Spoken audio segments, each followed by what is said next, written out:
नमस्कार मित्रांनो, कशा आहात? आज आम्ही आलो आहोत नांदेड सिटी पुणे या ठिकाणी आणि माझ्या मोठ्या भावानी सूर्या ठिकाणी 2 BHK बुक केलेला होता कोरोनामध्ये आणि त्याचं आता पोझिशन मिळतंय.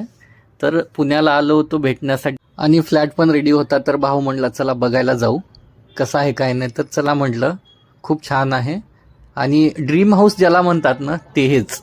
कारण की हॉल, गॅलरी, बेडरूम बाबा विचारू नका, खूप खूप स्पेशियस आहे.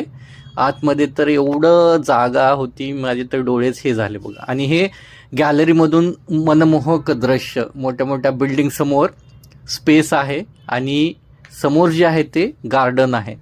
पूर्ण हिरवळ जे बघताय, आता दिसायला आपल्याला खूप छोटं दिसतं कारण की आम्ही 6-7 फ्लोअर वरनं बघतोय आणि या ठिकाणी पूर्णच तुम्हाला खूप छान दिसत असेल, छोटं दिसत असेल पण खूप खूप मोठं आहे, स्पेसियस पण आहे. आपलं एक स्वप्न असते, एक छानसं घर असावं, गार्डन असावं, एरिया चांगला असावा, तर यालाच म्हणतात.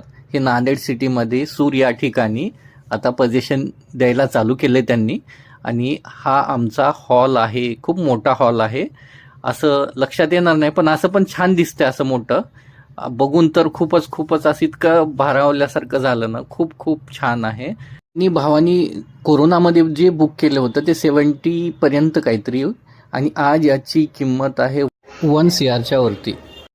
नांदेड सिटीची एक मला सिस्टम खूपच आवडते, जे सिक्युरिटी आहे आणि मेंटेनन्स जे असतं ते आपण एकदाच पे करायचं असतं आणि त्याच्यानंतर आपल्याला काहीच मेंटेनन्स द्यायला नाही लागत.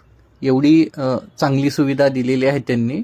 खूप खूप स्पेशियस आहे. दोन्ही बेडरूम छान होत्या. एका बेडरूमला गॅलरी पण आहे आणि आम्ही अशा प्रकारे वरचं बघून खाली आलेलो आहोत. हे जे गार्डन आहे 3rd फ्लोअरला आहे बघा, विचार करा. खालचे जे 2 फ्लोअर गाड्या पार्किंगसाठी आहे आणि 3ऱ्या फ्लोअरला सुद्धा गाडी पार्किंग आहे. हे राहिलेल्या भागामध्ये त्यांनी मस्त गार्डन बनवलं आहे. याच्यामध्ये आपण वॉकिंग करू शकतो, बसू शकतो, लहान मुलं खेळू शकतात आणि थोड्या अंतरावरती असे बेंचेस आहेत बसण्यासाठी आणि कठडे पण आहेत ज्या ठिकाणी बसू शकतो. गर्दी जरी झाली तरी यासाठी उत्तम सोय आहे. आणि आम्ही गेलेलो आहोत स्पेसमध्ये मोकळ्या. या ठिकाणी पाटी लावलेली आहे जी नेम प्लेट असते आणि खालचा जो भाग होता जिथं आम्ही गाडी पार्क केली हा तो आहे. थँक्यू, धन्यवाद.